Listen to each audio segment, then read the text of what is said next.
and welcome to the live stream today. We're a bit noisy in here, so I hope you can hear me. What we're going to be doing today is dyeing some yarn, and it's very easy. All you'll need is some vinegar, some water, a couple of pots, and some food colouring. Very simple thing to do. The first thing we need to do is prepare the yarn to go in the to be dyed, and you need 100% wool yarn or something, a natural fibres, otherwise it doesn't work too well. So what we need to do is make it into a nice long hank. So what I tend to do is just wind it around my arm like this until I've had enough of, I've got enough yarn on my arm to make a little hank, just like this.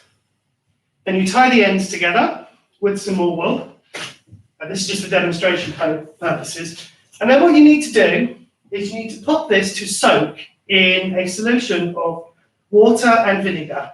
Now, you don't really need to be very picky about how much vinegar you use. About 2 tablespoons is usually sufficient to allow the acid to soak. And then you need to soak it for 10, 15 minutes, maybe even a little bit longer if you want it to really stick. I've prepared one earlier. After the yarn comes out, it's going to be very wet, so you're going to need to wring it out a little bit, like so. And if you have a salad spinner that's not in use, you can put it in there and spin the yarn so that you get as much of the water out as you can. If you have too much water in the yarn, then the colour isn't going to stick very well. So what I'm going to do is I'm going to put this on my work surface, and I'm just going to give my lovely ladies over here their colours. Now, they selected their colours before this. So we have I can't really a red, so is he telling us a blue, and there's a red and a blue. Yeah. Here's a note to yourself. If you're out there and you're doing this, you might consider gloves because you will inadvertently get food colouring on your hand. It's not the end of the world, but it may stain and you may be left with a nice blue thumb for a couple of days. But anyway, just to show you what you can produce with this. This is a little cardigan, the little jumper I made using yarn I had dyed myself. So there's some nice yellows and blues and greens in there, which was really quite sweet.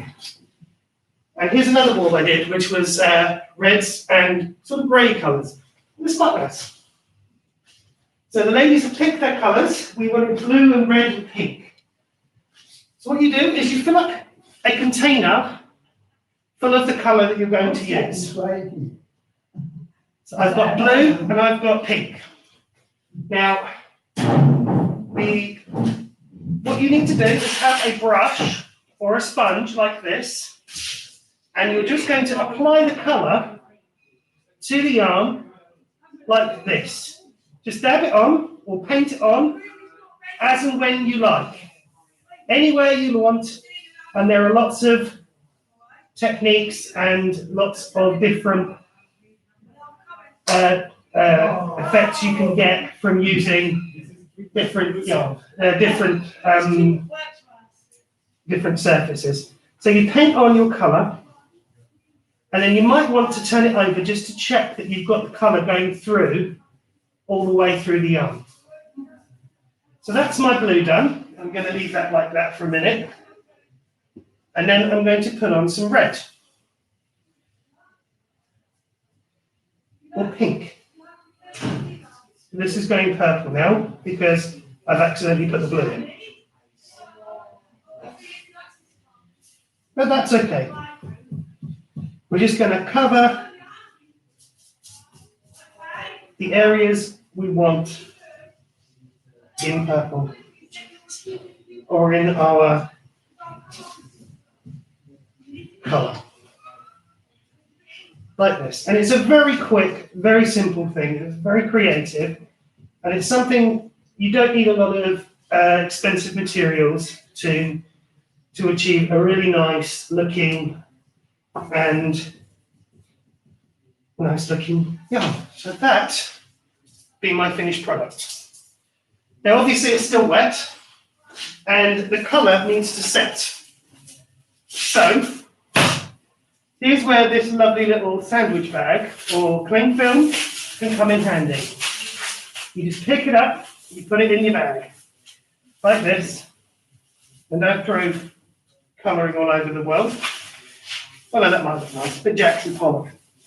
So we'll put that in there, and we're going to take this to a microwave, and we're going to set it, and we're going to put it on 2-minute increments.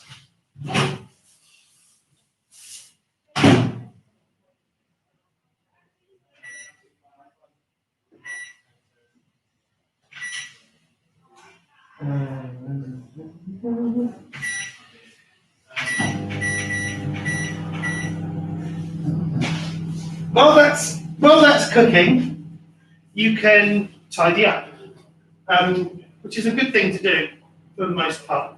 While your yarn is in there, you have to keep an eye on your yarn while it's in the microwave because you don't want any nasty. And if you smell any burning, you better run and take it out. So it's good to be nearby. So as this goes down, and you see 2 minutes is a very long time when you're waiting. I've got some ladies, they're already going for it. That's correct.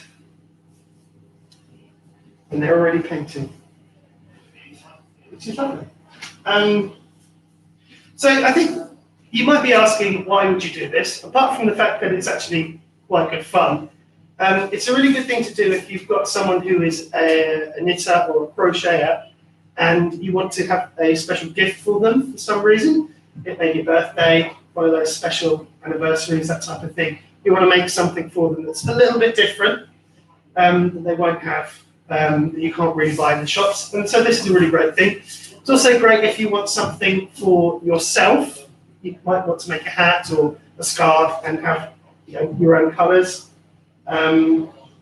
Yeah, so it's a great thing to do, great fun, and it's very child safe. You can do this with kids, adults, yourself, with a group of people, and you can do all sorts of wonderful and weird and interesting colours with it. So, when this finishes, I will show you the next thing. Take it out now, and it will be really, really hot. Now you want to leave it to set in there for a little while it's hot. You leave it in there and it will soak up all the colour. And when it's ready, you will give it a really good wash. Really, really good wash. Just with a little bit of fairy liquid.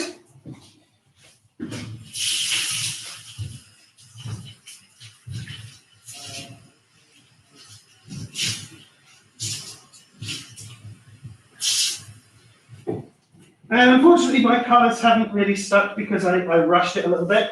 But you can see there's a little bit of blue in there and there's some reddy colours. So there are some colours in there. If you leave it longer and cook it properly, they will stick in there. So I think that just about covers everything you need to do to dye some yarn. I hope you enjoyed that tutorial thing. And I'll see you another time. How the hell? You can do it.